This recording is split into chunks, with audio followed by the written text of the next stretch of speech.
Bienvenue dans Carnet de manager, la mini-série audio immersive qui vous plonge au cœur de la réalité managériale. Ici, pas de théorie toute faite, mais des histoires vraies, racontées à la première personne, des moments de doute, de courage, de maladresse parfois, mais toujours avec l'envie d'apprendre, de grandir et de faire grandir les autres.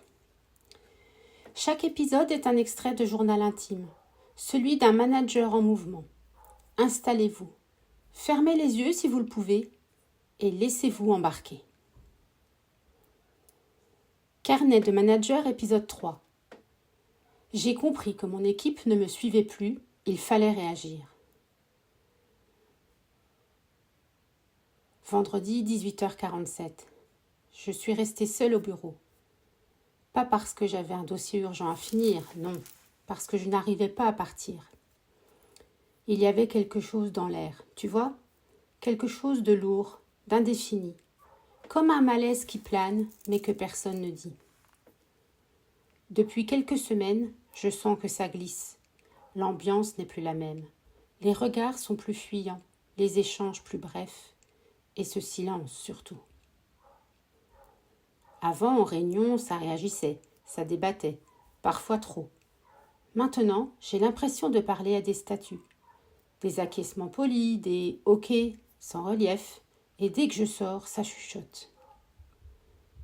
Mais aujourd'hui, j'ai eu le déclic.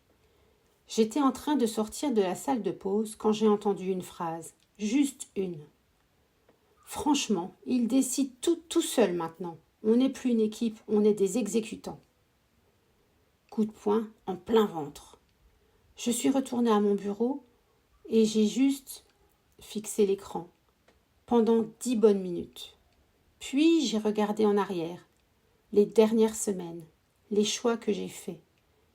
J'étais sous pression, oui, des délais à tenir, une direction exigeante, des changements à enclencher.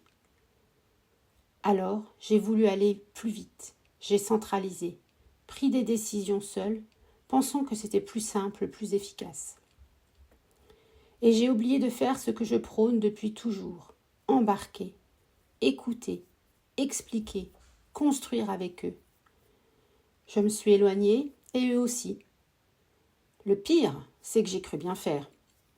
Mais aujourd'hui, je ne peux plus faire semblant. J'ai compris que mon équipe ne me suivait plus, et c'est à moi de faire le premier pas.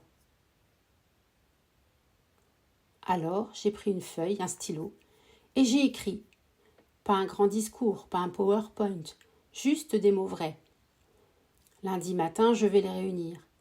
Je vais leur dire ce que je viens de te dire, que j'ai été trop rapide, trop fermée, que j'ai perdu de vue l'essentiel. Je vais leur dire pardon, et je vais leur proposer qu'on reprenne ensemble, qu'on reparle de sens, d'objectifs, de comment on fonctionne ensemble. Je veux rétablir la confiance, pas en imposant un plan, en les écoutant d'abord. Je ne sais pas comment ils vont réagir. Peut-être que certains seront encore méfiants. Peut-être que d'autres en profiteront pour vider leur sac. Et ce sera ok. Parce que je préfère des collaborateurs qui râlent mais qui parlent, que des gens qui s'éteignent à petit feu. Je suis manager et parfois ça veut dire reconnaître qu'on s'est planté. Mais ça veut dire surtout rebondir ensemble.